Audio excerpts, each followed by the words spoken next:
नाचे त्रिभंग कृष्ण मुरारी, बाजे मृदंग मंजुल भेरी, नाचे त्रिभंग कृष्ण मुरारी।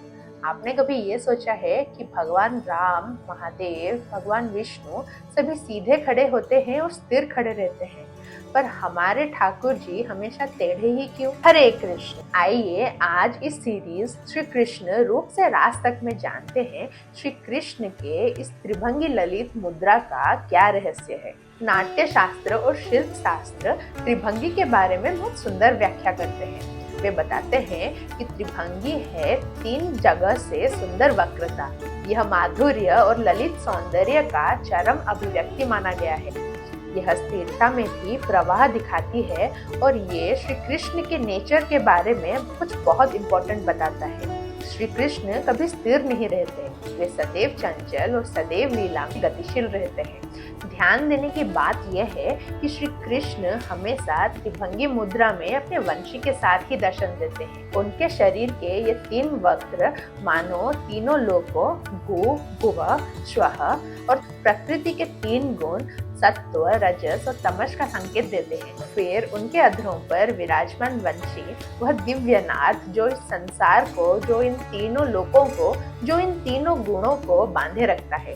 और हमारे प्रिय श्री कृष्ण इन सभी को साध कर उन्हीं के बीच में अपनी मधुर लीला करते रहते हैं। आचार्य ग्रंथों में इस त्रिभंगी के बारे में ये भाव आता है, त्वमसि विशुद्ध सारला मुरली वक्ते त्रिधा वक्त्रा भंगुरया खलु सुलभम तदुर सखी वैजंतीव। इसका मतलब ये है कि हे सखी, वह कृष्ण अत्यंत सरल और निर्मल है, पर जब वे मुरली को मुख से लगाते हैं तब उनका शरीर 3 स्थानों से वक्र हो जाता है और इसी वक्र ललित मुद्रा के कारण उनके वक्ष तल तक पहुंचना सुलभ हो जाता है। ज्वल नीलमणि में भी कहा गया है, अहेरीव गति प्रेम नः स्वभाव कुटिला भवेत्। प्रेम की गति सर्प की तरह वक्र ही होती है।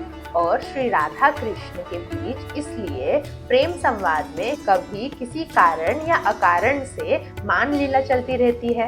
और यदि प्रेम स्वयं वक्र है तो उसका आश्रय भी तो श्री कृष्ण ही है। तो श्री कृष्ण त्रिभंगी ललित कैसे न हो। आइए उस त्रिभंग ललित श्री कृष्ण को ध्यान करते हुए आज का वीडियो एंड करते हैं। अगर ये भाव आपके दिल में थोड़ा सा भी प्रेम जगा पाया हो तो कमेंट में जाते जाते राधे राधे जरूर लिखना। कृष्ण समर्पणम वस्तु। हरे कृष्ण।